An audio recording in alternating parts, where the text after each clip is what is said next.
Okay, so I'm kind of just doing this recording on the fly here. In a little bit of a different setting. So quality is going to be different. Not that it's incredible any other time, but it's going to be just a little bit of a hum in the back.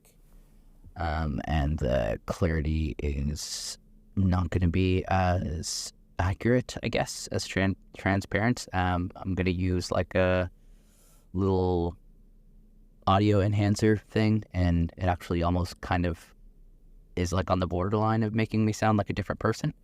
So it might sound a little off, but no biggie. So just a couple of minutes here, I'll just start chatting about some interesting things. Just as far as the news of theme parks, not every theme park in the world, but specifically the ones that come to mind are Disneyland in California, as well as the Epic Universe in Universal Orlando. And really just kind of been thinking about the two in general. This is going to be a super short little episode clip of just a few minutes. I think maybe it'll go to 5 or 10 minutes. Just kind of rambling on here with a just random stream of consciousness type thing per usual. But so Disneyland, just because it's a relevant topic that pops into my mind, and I've just been wanting to record something for so long for one of these podcasts, because it's been probably like a year at this point. I have no idea when the last time it was that I recorded an episode. The time has just been flying, especially when you have your first baby. So anyway, good luck with starting a podcast the day before you have a child.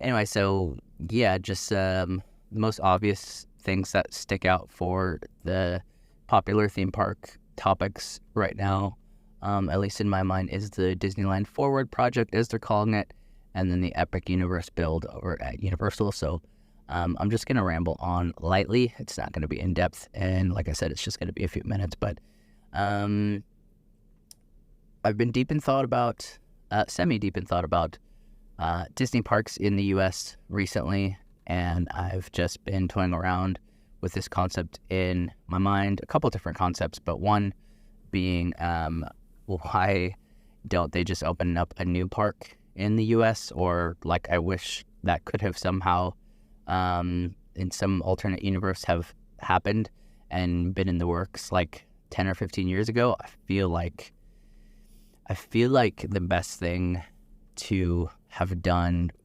would be for Disney to, this sounds crazy, but like open up a park every like however many years. I don't know if it would be like 5 years or something, but just soon after opening up a park. Like I know they did Disneyland Paris and Disney's California Adventure. Those are kind of like semi-recent parks. I know Paris is not in the U.S., and I said U.S., but yeah, I just kind of feel like in the U.S. specifically, the pattern has been kind of to replace and not necessarily replace, but nearly replace like past or classic attractions. Like they're doing the whole huge new revamp. It looks really major. The revamp of the Haunted Mansion in California, and yeah, that's just kind of one of those things that it's like they just went ahead and took it upon themselves to, like, I don't know, like do this huge thing and almost just did it nonchalantly without making a big deal out of it. And I think everyone is low-key like, okay, like we're just gonna go along with it because it doesn't seem to be that like Disney is making a big deal about it. And I think it's actually such a almost sensitive and big deal that people are too freaked out to actually dive into the idea of like, oh crap, this is happening. It's like a classic, one of the most, if not the most classic Disney attractions that's getting like a huge revamp. I don't know, I've just been toying around with this idea of like, why not just keep classic things classic and yes, upgrade them and update them and renovate them and add in new things into the classic parks at like in California and Florida, but build a new park. Even if it's not like Disney World or even Disneyland size, like, I mean, Disneyland's not huge, but, yeah, I mean, like, why not build a new park and fit in all the new IP that we want to fit in? Encanto, Princess and the Frog. Yes, that's a low-key diss at the Splash Mountain replacement. Don't mind me. Nothing personal or anything, but yeah, like I just feel like there can be a lot more done. And I feel like they're like 10 years behind and trying to play catch up with all that sort of stuff of things they need to add, all that sort of thing. I don't know. I have my own sort of opinions on it, and maybe I can go more into it on a different episode. But just to kind of compare the two, it is just, well, let me back up before I compare the two between Disney and Universal. But yeah, I just feel like if Walt Disney can build Disneyland and he was just like basically one man almost that made it happen, it's like, why not now that Disney is like one of the most biggest and powerful companies in the world. Anyway, let's change the subject for just a second from that. So the Disneyland Forward project, I feel like a lot of that is playing catch up with giving guests new things and you know, just new exciting updates and new attractions, new lands, all that sort of stuff in the US parks. So yeah, again, I think ideally in a perfect world or whatever, potentially, it would have been great to, I think, build just a completely new park, kept the classic parks as the classic parks with, of course, wonderful and necessary upgrades and, you know, upkeeping and maintenance and stuff like that. But keeping the classic parks classic, and then not saying they shouldn't do, you know, all the things that they're going to be doing in the space of Disneyland Forward project, but I think it would be really cool to kind of, I don't know, have that as a bonus and then have like a whole other park to just build something completely new is what I think. But I know that the vision of the Walt Disney Company as a whole has their own vision. I'm not in charge, but if I were king of the world for the past 20 years, that's what I would have done. If I can go back in time as well. So a lot of hoops to jump through there, but that's what I would have done. And yeah, I don't mean to just hate on Disney, but I think it's no secret that Universal has been creeping up just behind Disney with just regard to competition and how entertaining and how good their attractions and things are. And I feel like potentially they'll be soon to be surpassing them with their Universal parks. So I watched a video the other day, and I'm gonna leave it basically on this, but I watched a video on the Epic Universe and saw one of the ride patents for one of the new ride vehicles there, and it's incredible. Honestly, it's something of the nature to which I wish something like Rise of the Resistance would have. I know that Rise of the Resistance has a trackless ride system, and that's a whole other thing, and that was, you know, whatever, X amount of years ago. It's just so hard not to be harsh on Disney and feel like they have no excuse because they are considered the best in the business and the best in the world. It's like you kind of have to have, I feel like I should have some expectations there for them to keep that reputation up. But anyway, the new ride vehicle that I saw that's going to be at the Epic Universe in Orlando, Universal, is absolutely incredible. I mean, in one sense, mind-blowing.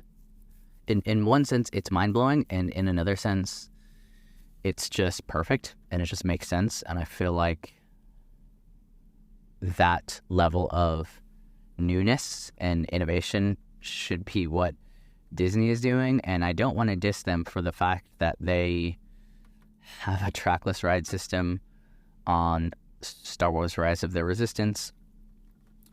They kind of just combined everything. Like, they kind of just combined they took the trackless ride system from Ratatouille and put it into a Star Wars ride. They took the up and down drops of the Hollywood Tower of Terror and combined it with like a Star Tours-esque motion ride vehicle, like moving back and forth, front and back, all that sort of thing. And that's really cool. Like, we're all amazed by that, and it's all amazing. I just feel like they're playing catch up, though. I feel like every project is rushed, even the ones that take years, and that Universal has been kind of just more consistent. I feel like Disney got stagnant for a while, and now they're playing catch up, and I feel like Universal has been kind of just slow and steady wins the race type of a thing. But that's just me. So I'm excited to see how all these things play out. I'm a little bit hesitant and kind of bracing and trying not to wince too much at like, are these new Disney upgrades and attractions and Disneyland Forward and even just the things coming in the next couple of years, are they going to be like at that level of the reputation that they've built over these past few decades? Like, is it gonna meet that bar and that level of standard? I'm afraid that it may not, but we'll just have to wait and see. I think it's just a tricky thing because Disney itself is already something that is so loved that it's just hard not to enjoy it. So it's almost like they can really do anything and put anything out there and we would all love it and enjoy it. But is that really how they want to be? Like, come on now. I don't know. Anyway, I don't mean to be trashing them. I'll try to flip it into a positive and say I'm excited to see how it turns out. Of course, I have loads of other opinions, which I will save for my other channel that's specifically for ranting, which is I'm planning on starting it soon. So The Castle Unhinged. So excuse me, I'm getting over a bit of a cough here. That is disgusting. But yeah, so that's gonna do it for this one. 13 minutes, 14 minutes, not bad. And yeah, I really hope that I'm hoping that the competition that Universal is bringing will push Disney to set their standard higher, think outside of the box, and just do things better. Like I said, everybody loves Disney, so it's not like they're putting anything out that we all hate or that's like complete garbage or anything. At least, I'm not like, of course, like Rise of the Resistance is not like that. Like, I think that's one of my favorite rides at the moment, I would say. And a lot of ours, but either way, I feel like with the storytelling and the way that they are going about providing immersive environments and entertainment, I really feel like they could step it up, as well as the combination of creativity and, I suppose, like engineering, technological type of innovation. I feel like I've been more impressed and excited with Universal lately, and the things that they've done in recent years and time, and the things that they have coming up, like that new ride vehicle I saw, which was basically mind-blowing. But anyway, maybe I'll do more on that in another episode of like just compare the two. But for now, I gotta go. Take care. Hope to do this again soon. And it's been great. I'm looking forward to doing some more episodes and hopefully keep them up consistently. We'll see how that goes, but I'll do my best. See ya.